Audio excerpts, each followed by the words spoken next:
Open your Bibles, please, to the book of Matthew. The book of Matthew, chapter 6. Matthew, chapter 6. Last week I started you on a series of sermons that I said are probably will be the strangest set of sermons I've ever taught you in over 4 decades as your pastor. In the situations that we are living in, we need to understand that there's storm clouds on the horizon. I'm not prophesying, and my prayer is that God would bless our land. And everybody said? But at the same time that we pray, the scriptures are also very clear. Proverbs chapter 22, verse 3, that the prudent see danger and take refuge, but the simple go on and suffer for it. If I was going to stand up and tell you, listen, there's a Cat 5 typhoon coming to Manila, 350-kilometer winds, it's going to hit us Wednesday morning, I promise you would leave here tonight and begin to check the roof of your house. You would begin to stockpile water and food. You would begin to move your appliances up to the second level of your houses, because you know that if you don't do that, you're going to suffer. You're going to what? Now, in the same way, we need to understand that there are times that we see economic storm clouds gathering. And after 2 years of almost business shut down in our nation, when you see things like the Shangri-La Hotel, the #1 hotel in the nation, close its doors permanently, when you see the Shangri-La EDSA and the Shangri-La shopping mall, forgive me, up for sale, when you see all the businesses closing, my goodness, we were talking with our lawyers the other day for the church, and they said it would shock you how many law firms across the city have closed down because the courts were closed and the law firms couldn't pay the rentals on their office spaces. There has been so much damage economically done. Family fortunes wiped out by this COVID-19 thing. But it's not just our nation, it's not just our city. It's all over the world that's going on. Now, governments have run up the biggest debts that governments have ever seen. Now, when you run up big debts, you have to understand your future has just been challenged. Everybody say, the future, because those debts have to be paid. Now, when governments run up massive overspending debts, and please, you can't blame the government for it. I mean, please.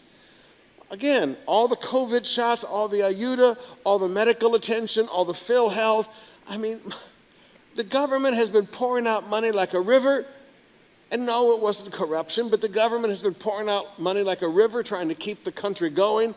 Their tax incomes, their customs revenue incomes are all down. The ports were closed. So there's a lot of money going out, very little money coming in, and huge borrowings. Now, at some point, that's going to mean we're going to see some effects. Probably everything will be fine. We've got time to prepare. Everything will be fine. Again, I'm not prophesying, but just after 40 years as your pastor, you recognize that election years, governments keep things looking good. It's called window dressing. So probably through the elections and the counting, everything will be kept looking pretty good. But sometime in the second half of 22, and especially economists say into 2023, we've got some difficult days coming. Now that gives us time to prepare. Inflation is going to be one of the biggest, most destructive things we've ever seen, and we're already beginning to see it. Think of the price of gas. It's gone from 45 to 1 to 67 to 70 to 1. Thank God for Landers discounts of 5 pesos to 10 pesos per liter. And if you drive a car and you haven't found Landers discount, you need to find out about Landers discounts. When you got a Landers card and you've got bonus coupons, you get 5 to 10 pesos off per liter. That is not an advertisement. No, I do not own stock in Landers, but I very much enjoy the gasoline prices at Landers. Inflation is going to hit. Now again, the government will say, inflation 5%, 6%, but please forgive me. Governments always fudge that because it would scare people. If you want to understand real inflation, and inflation really is the cruelest form of tax any government puts on a country. Inflation is when the government basically demonetizes their debt. They make their debts easier to pay because they've made money worth less. Let me say that again. Governments demonetize their debt by inflation. They make their debts easier to pay by making money of less value. But if you want to understand real inflation in your family, take a look at what you have to spend. Now, if you don't drive a car, you're not getting hit by the inflation of the gasoline prices. But you are getting hit by the transportation costs on everything that you buy. Now, you can mitigate a lot of that by buying Pinoy. We learned that back in the 80s and the 90s. If you can live completely local, it saves money. And everybody said? And everybody said? But unfortunately, in this world economy that we have, it's getting harder and harder to just live Pinoy. Everything seems to be imported in from someplace. But look at what your family spends money on, and that's how you can figure out inflation. Look at the exact, and most families spend money on exactly the same thing, so figure out how much money you spent on food last year versus how much money you spent on food last month, and that'll let you know what the inflation rate of your family. How much does it cost you to live this year versus last year, and that'll tell you the specific inflation rate for your family. But inflation sounds like this big fancy word, but really what it means is every day of your life, your money is worth less. Now, if you spent years as a family saving money, and you've got 1 million pesos in the bank, and you are so thankful to God, you have scrimped, you have sacrificed, you have saved, you've got 1 million pesos in the bank. Well, with inflation, the bank is going to pay you what, 0.5% or 1% interest? And then inflation is 15%. At the end of 1 year, your money's only worth $850. How long did it take you to save $150,000? And it was wiped out by inflation. After 4 or 5 years, your money is worth half what it used to be. All those years that you sacrificed and saved, and that money is wiped out. Now, if you wonder why, what my motivation of doing this series is, it's I didn't know how to teach the congregation and prepare the people back in the 80s and 90s, but as we've lived our lives together, we've learned a few things from the scriptures. And I don't want to look at families that have sacrificed and worked so hard, and then everything they've sacrificed to save for the next generation is just gone. Devaluation, another big fancy word. Devaluation is just inflation called instantaneous. The government gets up one day, says the peso will no longer be 50 to 1, it'll be 75 to 1, and your money loses half of its value. Just like that. How long did it take you to save all of that money? And now it's worth half of what it used to be. Higher taxes because governments have to pay the debts. Higher interest rates because the government is competing with local companies for borrowings. Now, some of you young people, you think interest 5 and 6% is already high. Forgive me. Those of us that have been around for a while, we remember 50%, 48% interest rates. Are we still here? Interest rates are going to go through the roof again. So we look at all of that and we recognize, all right, I need to prepare myself for this coming storm. So we began to ask ourselves, how do we store wealth for the next generation? We began to recognize in Deuteronomy 15 verse 4, God said that there will be no poor among you. Everybody loves that verse, but then they stop too soon. In the first part of the verse, God gives the promise, shows his will. There will be no poor among you. That's the will of God. The second part of the verse shows us God's methodology on removing poverty. For the Lord your God will bless you in the land that the Lord your God is giving you for an inheritance to possess. We said the way that God planned to remove poverty was that every family would have a permanent inheritance. And then he added to it in Israel's economic system the year of Jubilee. So once every 50 years, once every generation, no matter how foolish the family were, no matter how sinful the family was, no matter what the last generation did, no matter what economic crisis has happened that destroyed the family wealth, once every generation, the family would have their own home to live in and their own land. Everybody say, every generation would be guaranteed an inheritance. Now that's how God set things up. And in that way, there would be no consolidation of the wealth of a nation in just a few people. 10 or 12 families controlling the wealth of a nation. In God's economic model with inheritance, there would be a huge working class. There'd be a few poor, there'd be a few rich. but there would be a huge working class. Now, Satan's will was very different. Satan's will is shown in James chapter 5, verse 3. Your gold and silver are corroded. Their corrosion testifies against you and will eat your flesh like fire. You have hoarded wealth in the last days. Satan's plan is the hoarding of wealth. Everybody say hoard wealth. Satan always wants to consolidate wealth in just a few people, and the vast majority of people live in poverty. Now, we learned last week that wealth does destroy the rich people too. But then the poor are destroyed by their poverty. And in that way, it helps create this great rebellion that we were preaching about a few weeks ago, or almost a month or so ago now.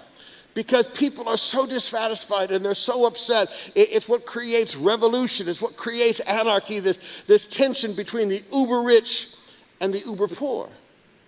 Basically, if you want to understand Satan's economic model, you can find it in something called feudalism. Everybody say feudalism. F-E-U-D, feudalism.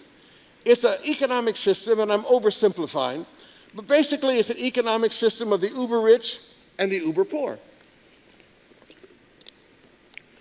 And it always creates revolution, it always creates anarchy, it always creates rebellion, because that's all Satan wants to do. Satan then comes along with little doctrines. Paul calls them doctrines of demons, that then convinces Christians that it's spiritual to be poor. Everybody say spiritual. I will never forget, I had a good friend from Singapore that came over back in the early 80s. And we were good friends.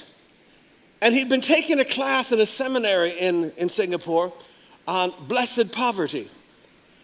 And he sat me down at lunch and he said, "Oh, it must be so wonderful. You are so blessed to live in poverty." I thought, do I need to get a baseball bat and hit him upside the head? I mean, am I supposed to be insulted? Am I supposed to be complimented? That is the weirdest thing anybody ever said to me in my entire life. It must be wonderful to be poor. Okay. And I looked at him and I asked him to explain what he was talking about. And he told me about all this beautiful theory he learned in class. I said, "Listen, dude, the only people who think that being poor is good is people who have never been poor." How many people here have been poor? Wave your hand at me. Is there anything good about being poor? No, Proverbs says, poverty is the ruin of the poor, not the blessing of the poor. But Satan comes along with his doctrines of demons and convinces Christians that poverty is a beautiful and that poverty is a wonderful thing. And I'm sorry, it's just not. Now, if wealth is so dirty, and that's how some Christians want to make it, why does Revelation 5:12 say, "Worthy is the Lamb who was slain to receive power and wealth, wisdom and might, and honor and glory and blessing"? If wealth is dirty, why is Jesus worthy to receive wealth? Everybody say, Jesus is worthy to receive wealth. Now, I want us to move on from here now and begin to ask ourselves the questions. How do we store wealth for the next generation? Now, remember one of the key verses we learned last week, Matthew 6, beginning with verse 19. "Do not lay up for yourselves treasures on earth, where moth and rust destroy, and where thieves break in and steal. But lay up for yourselves treasures in heaven, where neither moth nor rust destroys, and where thieves do not break in and steal." One of those doctrines of demons says, don't lay up treasures on earth, only lay up treasures in heaven. But they leave out the key words. Do not lay up for yourselves.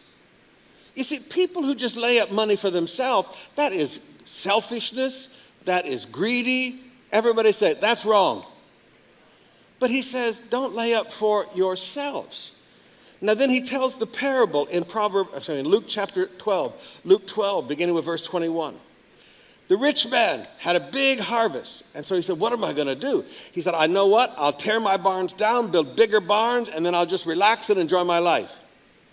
But verse 20 says, but God said to him, fool. Everybody shout, fool. Fool, this night your soul is required of you, and the things you have prepared, whose will they be? Now notice, that guy wasn't laying up treasures for the next generation. That guy wasn't being a righteous man from Proverbs, leaving an inheritance for his children's children. He was laying all of this up for himself. And Jesus said, all right, you're going to die tonight. Who's going to get all of this? All you did was put it together for yourself. And then the key, verse 21. So is the one who lays up treasure for himself and is not rich toward God. Now, brothers and sisters, when I begin to talk to you about the preservation of wealth, I'm not talking to you about greed and sacrifice and selfishness. I'm talking to you about sacrifice and generosity. That as parents, we want our children to have a head start. We want our children to stand on our shoulders and go farther and do more than we have ever done. In order to do that, we're following God's pattern and we're leaving an inheritance. So we sacrifice in this life. A family, instead of taking $300,000 to take the whole tribe to Universal Studios in Singapore, will say, no, we're not going to do that. We'll go to a movie at Mega Mall and we're going to take all that money and we're going to buy a lot that will one day belong to one of our children. Everybody say, that's a good thing. Say it again. That's not about greed. That's not about selfishness. That's about parents sacrificing to build the future of the next generation and the generation after that. That's about sacrifice. That's about generosity. But then we have to ask the question, how do we store this wealth? Because if you don't store it properly, it's going to be destroyed. Now, in a few weeks, I'm going to get into all the different things that could wipe out the transfer of generational wealth. But I want you just to see a couple of things that I've been dealing with a lot during the lockdowns. Micah chapter 2, verse 2. They covet fields and seize them, and houses and take them. They oppress a man and his house, a man and his inheritance. Now notice, the minor prophet Micah says there are people who covet and oppress the inheritance of a family. Everybody say covet and oppress. You're going to have to understand that there are always going to be people who want to steal what you have sacrificed so much for to build for the next generation. Matthew chapter 21, Mark 12, verse 7, Luke 20, verse 14. You can read all those verses when you get home. Jesus tells the story of the vineyard. A good man, wanting to leave an inheritance for his children. This man buys a piece of land.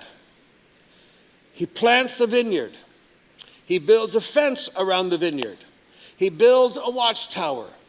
He builds a wine press. In other words, he has built a fully integrated agricultural business to leave to the next generation. Everybody say inheritance. And then he hires some men to be in charge of it. Matthew 21:38. But when the tenants saw the son, they said to themselves, there's the heir. Come, let us kill him and have his inheritance. Luke 20, verse 14. But when the tenants saw him, they said to themselves, this is the heir. Let us kill him so that the inheritance may be ours. One of the biggest things I've faced with families, probably 50 to 75 times over these last 2 years, they've gone back to the province. They wanted out of the lockdowns of Manila. So when one of the times when easing happened, they took the family and they said, we bought some land in the province. We want to just go to the province, have fresh air. The children can study at home. We'll get some internet on the cell phones and the kids can do their schooling. But we just want fresh air, clean food, stay out of the city. It's too hard in the city right now. And when they got out to the province, they found out that property they bought had been land grabbed. Sometimes land grabbed by relatives, sometimes land grabbed by neighbors, sometimes land grabbed by the person they asked to be the watcher and the caretaker. And they went back and showed up to move into their old house. And the next thing you know, there's nothing they can do because in COVID, all the courts are locked down, the police can't come out, and it's been years. Now, you're going to have to learn from the very beginning, and I bring this out from the very start, as you begin to think about the preservation of general wealth, of generational wealth. You have to learn from the very beginning. If your children are going to get anything, you have to very carefully deal with it. Everybody say, very carefully. Say it again. Say it again, please. Now, how do we store it? Well, how did God store wealth? God didn't store wealth in money. Money doesn't seem to be God's idea. Money is man's idea. Money is what a government puts together to transact business. Money is really good to transact business, but it does not store wealth. Money is what is affected by inflation.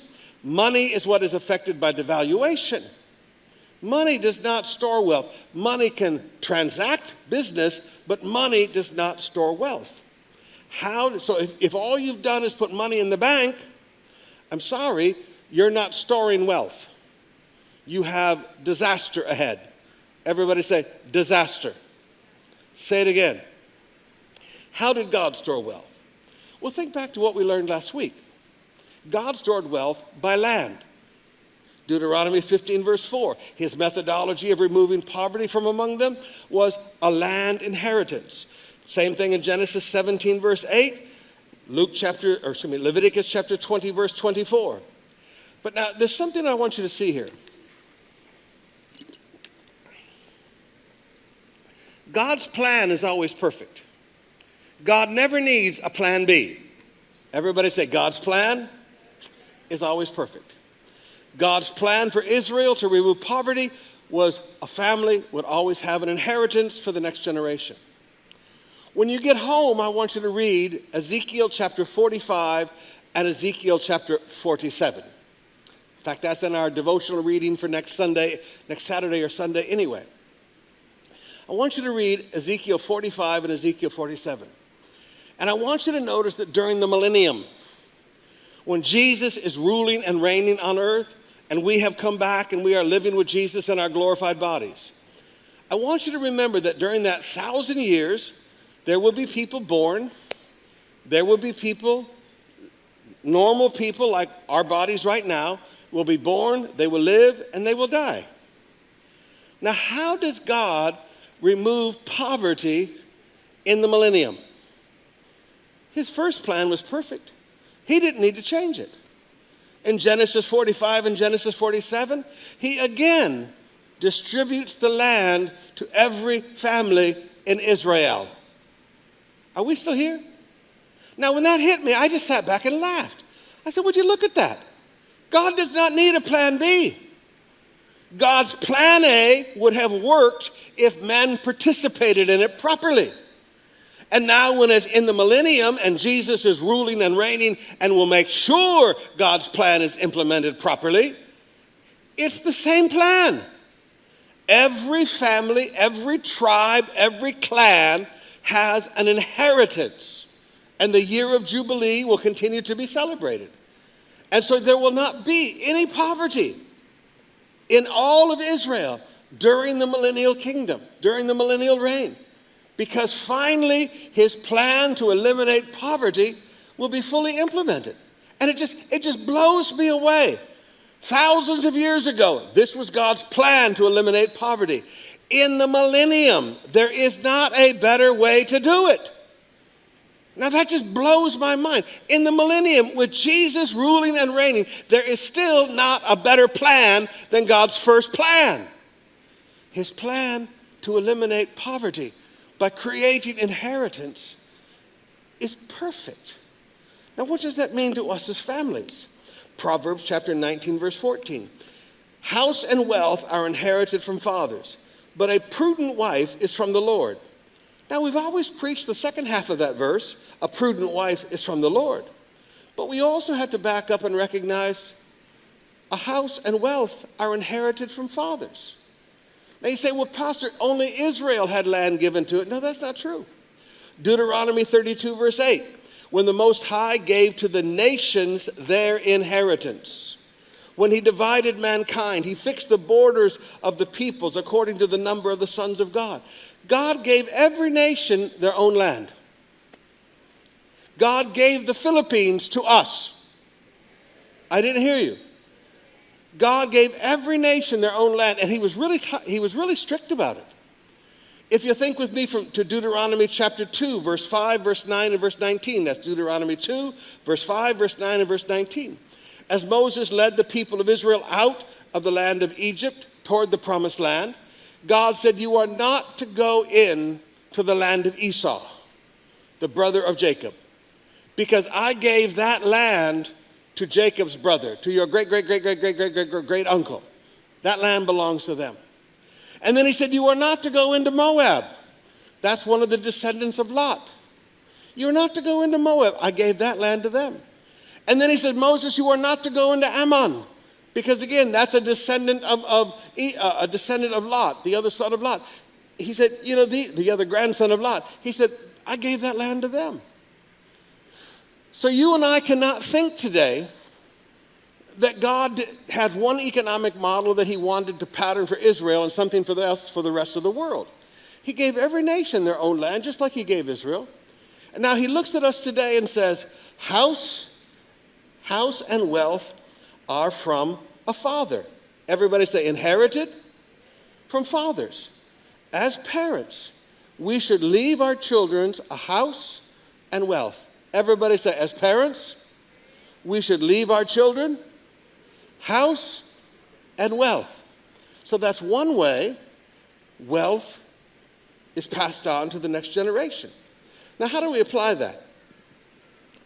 We need to buy land. Everybody say, buy land. Now, you don't want to go crazy with this, but the first thing you should do is your family should have their own home. Stop renting. Everybody say, stop renting. Now, just think with me logically for a minute. Rent is the worst debt in the universe, because rent never gets any smaller and never ends. It only goes up. They keep raising the rent. Rent only gets higher and never goes away. So let's say you're spending $15,000 a month on a house for your family in rent. Well, all you are doing is paying money for somebody else to buy their own land. Everybody say, I'm buying their land. Say it again. With the payment you make to them every month, they're just paying off their land. You're building an inheritance for their family. Well, don't you think it's about time to build an inheritance for your family? For that same $15,000. You say, well, Pastor, a house payment of $15,000, it's going to be a pretty small house. It's going to be smaller than what we have right now. Yes, but that's what sacrifice is about. You're inconveniencing yourself. You're having a little less now, but it's your house. Everybody say, our house. Say it again. And look at how it works. Now, I'd have to run the numbers to be exact, but you can go put it together. If your payment is $15,000 a month on your house and lot, well, on rent, $15,000 was completely an expense. On buying your own house and lot, about $3,000 or so is the interest. About $3,000 or so is the expense. The other $12,000 or so is like making a payment to your future. Everybody say, forced saving. Say it again. You are being forced to put $12,000 a month into savings by buying that land. And you've got the appreciation value of the land. Now, what you have to learn to do is start first with a home for the family. Then after you've got that taken care of, then you start looking around and going, okay, now please, I'm not talking about going to buy Forbes Park. I mean, how many people in the universe can buy a piece of property in Forbes Park? But you can go buy a little piece of land in a, everybody say, safe place. You don't want to buy a piece of land where the relatives can steal it, the next door neighbors can steal it, the squatters can steal it. You want to buy a piece of land in a well-managed, one of these new subdivision things that all these big developers build, and they stay in control of them, and they have big rules that control everything, because that way nobody can steal the land. You can buy that little 100 square meter, 150 square meter lot, and you can just let it sit there from now for 40 years. And by the time your children grow up, it's worth a lot of money. Are we still here? Are we still here? I told you the illustration last week about the one gentleman in our church who in 1980 went down to Ayala Alabang when Ayala Alabang talagang boondocks na boondocks. Nobody went down South Superhighway back in the 80s. I mean, you only drove down South Superhighway if you were going to Tagaytay, and very few people went to Tagaytay in those days. That was so far, malayo. But they bought 5 lots for their children at 400 pesos a square meter. Grabe. Now, it's been 40 years, but now those children all have a piece of property worth 100,000 a square meters. See, it's not about buying big, expensive things right now. It's about the long view. Everybody say the long view. You're buying something small now in a good location that will appreciate, and it's going to be safe. You don't have to worry about squatters or relatives or neighbors or anybody stealing it and taking over it. You just right there and it's parked, and you get it paid off, and it just sits there and keeps growing in value and growing in value. This is how God does it. Everybody say, God uses land. Are you learning?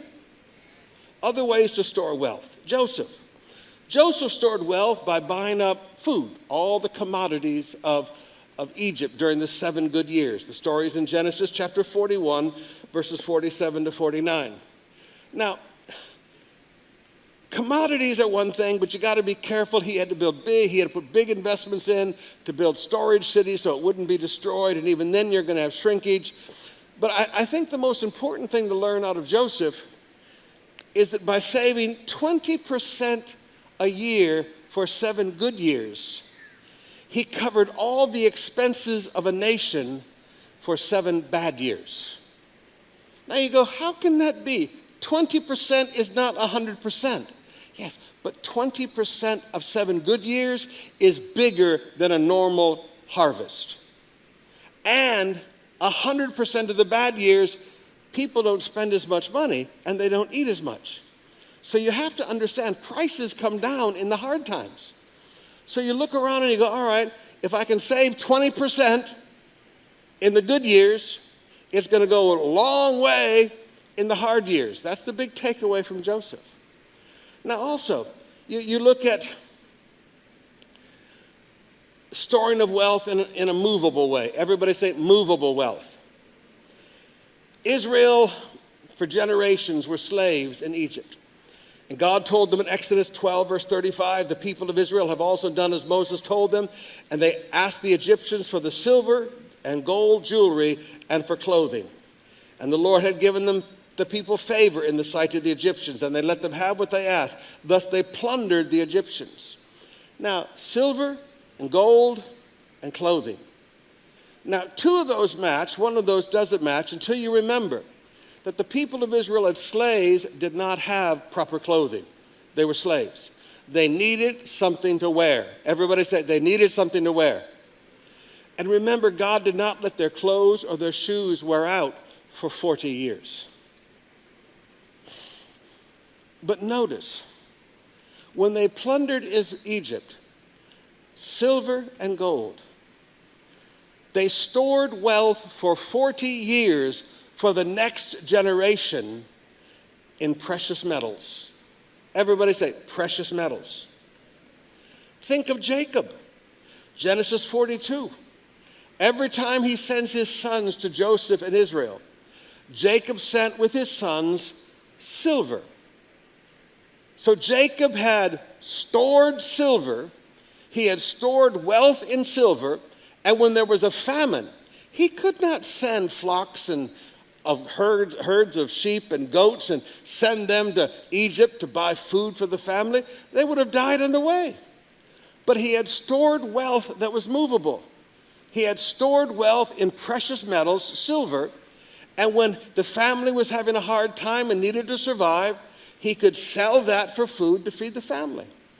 Halimbawa.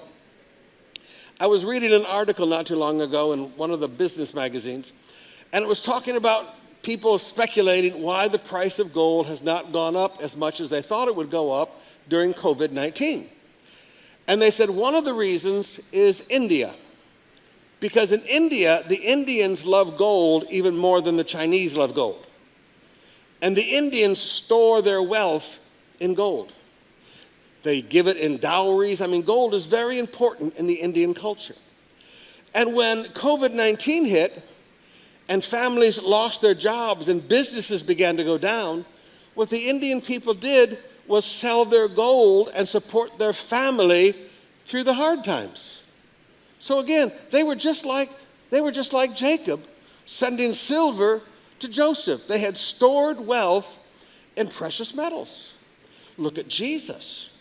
Matthew chapter 2, verse 11.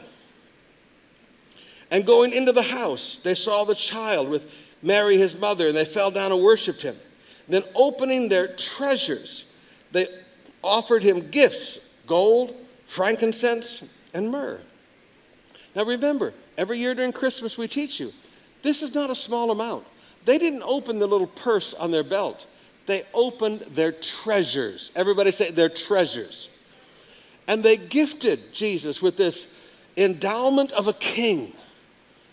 They gifted him this huge amount. They opened their treasures of gold, frankincense, and myrrh. Now, one thing that's a character trait of gold, frankincense, and myrrh is, number one, it's highly portable and it's highly valuable. Everybody say portable and valuable. Now, why was it important that wealth be stored portable and valuable? Because Jesus was about to go into exile in Egypt for over 10 years, probably to the city of Alexandria, because Herod wanted to kill him. In fact, most Bible scholars believe that the reason Jesus never took an offering, and the only time that he did receive something personally, Judas crucifies him for it in Bethany just before his death in the first Holy Week. But Jesus didn't take an offering because the entire time Jesus was ministering, he lived his life and ministered with the endowment that had been given to him at that very time of his birth. But how was that wealth stored for 33 and a half years of life? Gold, frankincense, and myrrh. Abraham, Isaac, and Jacob stored their wealth in flocks and herds. They had no land. They were sojourners. God said, I'm going to give this to you and your children in the future, but right now you're just a wanderer. You're a sojourner. You're an alien in the land. So they had to be constantly moving. So they stored their wealth in flocks and herds that could be passed on. Abraham could pass it on to Isaac, Isaac could pass it on to Jacob, and Jacob could pass it on to his 12 sons. How was that wealth stored? In sheep and goats. Everybody say flocks and herds. Now think with me how intelligent that was. Flocks and herds are an appreciating asset. Goats and lambs have babies. Everybody say lots of babies. Say it again. All right, so we have a growing asset. In addition to a growing asset, there is passive income. You have milk, you have wool for the tents and for your clothing, you have lambskins to make clothes out of and to make shoes out of, you have curds, you have meat, you have passive income as well as a growing, appreciating asset. Now let me illustrate that to you in our culture today. Back in the mid-'80s, one of our members, his wife had just died, and he had just retired. And he said, Pastor, I want you to pray. I'm going to buy a 7-door apartment with my retirement. And as a young man who understood very little, I looked at him and I said, well, don't you think you should hang on to your money? You're going to need it to live on. He said, no, Pastor. He said, I'm going to buy a 7-door apartment. He said, the land will appreciate. My children will have something very beautiful when I die. They'll have an asset, they'll have property, and it will continue to grow in value. And while I'm still living, I will rent out the 7 doors, and I will have income that I will live on. So he said, I have an appreciating asset for the next generation, and I have passive income to live on. I thought, you know what? That's a really smart guy. But that is exactly what Abraham, Isaac, and Jacob did. They had an appreciating asset that also produced passive income, so you are building generational wealth. At the same time, you have something to live on. Are you getting this? Hello? Can I give you a little bit more? Can I give you some more? Are you learning? Okay. What about our attitudes toward this preservation of wealth for the next generation? Well, first of all, there are people that believe that stored wealth protects them. Proverbs 10, verse 15. A rich man's wealth is his strong city. The poverty of the poor is their ruin. So, all right, I get it. There is an element of protection that is provided by stored wealth. For instance, I was reading in a leadership magazine that what many billionaires did during lockdown was they got on their helicopters and they flew to ranches in the middle of nowhere in New Zealand or in South Dakota or in Idaho where there's almost no human beings, or they got on their helicopters and they flew to their yachts and are cruising the Mediterranean and would not even come into a port. Okay, I get that. In one sense, their stored wealth did provide protection. But you have to add to that Ecclesiastes 5, verse 10, and this was written by Solomon, a very wealthy man. I'm sorry, Proverbs 18, verse 11. Proverbs 18, 11. We'll get to Ecclesiastes in a minute. A rich man's wealth is his strong city, like a high wall in his imagination. Now, in other words, the protection is only in your head. Everybody say, only in your head. Like those guys on the big yachts. They imagine in their mind they are completely protected from COVID-19 because they're not going ashore. They're in their private little bubble out in the middle of the Mediterranean. But you know, somebody's got to deliver food to that yacht. And let's say that guy who delivers food to that lot shakes hands with the cook who receives the fresh food. And then that cook on that big fancy yacht makes this beautiful meal for the owner of the yacht. And then that cook walks in and serves the food to the owner of the yacht and breathes on him. 7 days later, everybody has COVID. They're so far from a hospital, everybody dies. Patay na. The protection was in their head. Now, beloved, as you begin to store wealth, never think that wealth is going to protect you. God is your refuge. God is your shield and your rear guard. I didn't hear you. It's really easy to think, okay, I've got money, I've got wealth stored up, I'm safe. No. God is your refuge. God is your protector. Ecclesiastes 5:10. Listen to what the richest man that lived said. Whoever loves money never has money enough.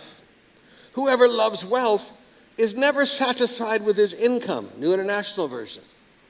Now, one of the things you're going to have to understand is as God blesses you and you store wealth for the next generation, you must never love that wealth. You must never love money. Everybody say, never love money. Never love the blessing. Love the blessor. Never love the provision. Love the provider. Love God. But you know, you look at this verse and you begin to realize, you want to know a person who loves money? Look at somebody who's always reaching for more. Not somebody who's happy and content. Look at somebody who's always reaching for more. They may pretend contentment, but they're never satisfied. Have you ever met people in your office that get a bonus and they get a promotion and they get a salary increase and they're still complaining they want more? How many of you know what I'm talking about? Yeah, that's a person who loves money. They're never happy. You can never give them enough. One of our businessmen came to me one day and said, Pastor Summerall, I don't know what to do. I've given this guy 3 raises in the last year and he's still threatening to quit. I said, let him quit. I said, what you're paying him is far, far more than he can get anyplace else. Call his bluff. Just say, here, give me your resignation. I said, you're never going to be able to give a guy who loves money enough money. Are we still here? Are we still here? So don't love it. but enjoy it. Ecclesiastes 5, verse 19. Remember, Paul said God gives us all things richly to enjoy. He wrote to young Titus. Ecclesiastes 5:19. Everyone also to whom God has given wealth and possessions and power to enjoy them and to accept his lot and to rejoice in his toil, this is a gift of God. So the provision is one gift, and the ability to enjoy the provision is a second gift. Everybody say a second gift. Ecclesiastes 6:2. A man to whom God gives wealth and possessions and honor so that he lacks nothing of all that he desires. Yet God does not give him power to enjoy them, but a stranger enjoys them. This is vanity. It is a grievous evil. Have you ever met people that don't enjoy what they have? I remember dedicating a family's house one time, and it was a beautiful house. I mean, it was a beautiful house.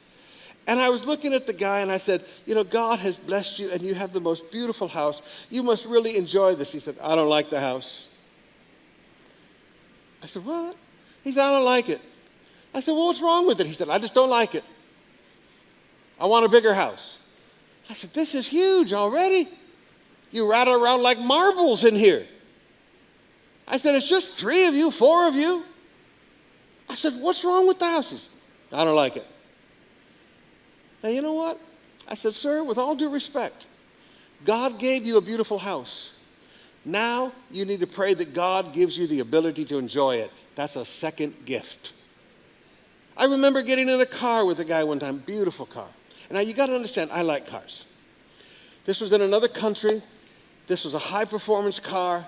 And you got to understand, electric cars, I don't know how well I'm going to like electric cars because they're so quiet. Just dee, and they go.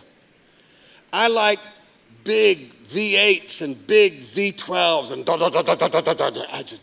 I love that. I love all that noise. I like the sound of a big engine. I love that. Because I used to work on those things. All right? I love that. And this guy had this car, a V8. And I mean, when he put his foot down on it, I said, oh, this is. And you got to understand, it also had a big seat. Now, you got to understand, if you're skinny, you don't get this. But if you're a little tabat, it's nice to get in a car with seats that fit. You're laughing because you know exactly what I'm talking about. And just, oh, it fits. And it was beautiful. It smelled like a new car, all the leather. And I said, oh, this is the most beautiful car. And listen to that engine. He said, I don't like it. I said, what's wrong with it? He said, I just don't like it. Oh, grabe talaga. I looked at him and I said, you know what? You need to pray for the second gift. He said, what's the second gift? I said, the car was the first gift. Now the second gift is the ability to enjoy it. I didn't hear you. See, wealth will never be enjoyed unless God gives you a heart to enjoy it. Are we still here? Now, another thing about attitudes, and that's the attitudes of other people toward this stored wealth that we have. First of all, we have to understand stored wealth brings people who want to do business with us. Ezekiel 27, verse 12. Tarshish did business with you because of your great wealth of every kind, silver, iron, tin, and lead. They exchanged for your wares. Ezekiel 27, verse 18. Damascus did business with you for your abundant goods because of your great wealth of every kind. People want to do business with you when you have stored wealth. Have you ever noticed no salesman for Avita go down and try and sell a condo in Aroma? Have you ever noticed that? But it is amazing. You start storing up some wealth, and somehow these people find out. And the next thing you know, would you like to buy AXA? Would you like to buy Avida? Can I help manage your wealth? I'm a professional wealth manager. And you go, grabe talaga, leave me alone. It is amazing the way, as you begin to store wealth, it is amazing how many people will come up with ways for you to spend money. You need to learn to be private. Everybody say, be private. Because the more people know that you have something, the more people that are always trying to do business with you. Are we still here? Now, another attitude of people toward our wealth. They want to take it. They want to what? So you have to learn to be very quiet. Psalms 49, verse 6. Those who trust in wealth and boast of the abundance of things, boast of the abundance of riches. You know, it's hard to read in these shields sometimes, okay? And boast of the abundance of riches. Everybody say, no boasting. Now, there's a reason for that. Proverbs 13, verse 8. The ransom of a man's life is his wealth, but a poor man hears no threat. When you begin to boast about your wealth, you are inviting destruction for the next generation. Now, let me illustrate it to you. 2 Kings chapter 12, verses 12 through 19. The same story is found in Isaiah 39, verses 1 to 8. It's the story of King Hezekiah. He had been sick. And at that time, verse 12, Merodach-Baladan, the son of Baladan, king of Babylon, sent envoys with letters and a present to Hezekiah, for he heard that Hezekiah had been sick. Everybody say, nice guy. Everybody say, nice guy. And Hezekiah welcomed them, and he showed them all his treasure house, the silver, the gold, the spices, the precious oil, his armory, and all that was found in his storehouses.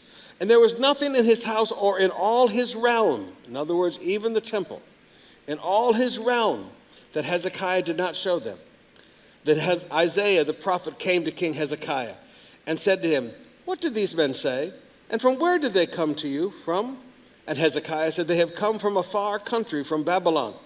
He said, and what have they seen in your house? And Hezekiah answered, they have seen all that is in my house. There is nothing in my storehouses that I did not show them. Then Isaiah said to Hezekiah, hear the word of the Lord. Behold, the days are coming when all that is in your house, all that your fathers have stored to this day. Everybody say, all the inheritance. Every bit of wealth from the time of King David through Hezekiah. All the loot, all the gold, all the beautiful solid gold walls in the temple. All of the solid gold shields, all of the giant brass pillars out in front of the temple. When all that is in your house and that which your fathers have stored till this day shall be carried to Babylon, nothing shall be left, says the Lord. God, man. You see, when you begin to boast and brag about the wealth that you have stored, it creates, remember Micah 2 verse 2? It creates covetousness. Now, Baladan might have been a nice guy, but word began to spread in Babylon. Man, there is so much gold up there on the top of that mountain far away, you can't even believe all the gold that is up there. And so when Babylon started thinking about where to attack, they came all the way to Israel. That's a long way in the ancient world, because they knew the prize was worth the effort. Now, beloved, what you have to learn to do is, as you begin to store wealth for your family, it's nobody else's business. Now, I know as a pastor, I have to live a little different than that, and I tell people when I sell property, and I tell people things like that, because I have to live by a little different set of rules. My integrity protects me, as Psalm 78 says. But for you, what God has given you is nobody else's business. I didn't hear you. And you have to teach your children what God has given our family is nobody's business. From the time they're little, you teach them, don't talk about our family finances. From the time they're babies, you teach them, you never discuss our family finances with anybody else. This is our family business. When people walk up and say, how much did you pay for that? I got a good price. You don't have to tell everybody everything. It's none of their business. I can't hear you. You know, I know culturally, we always pass on prices.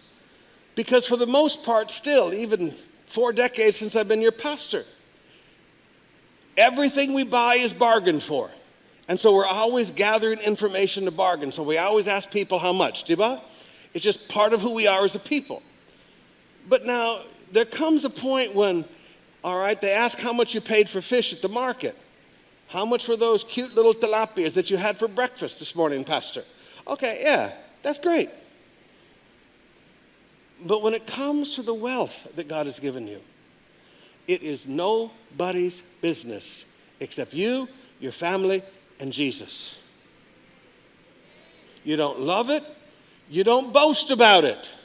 You don't trust in it. It's there for the next generation.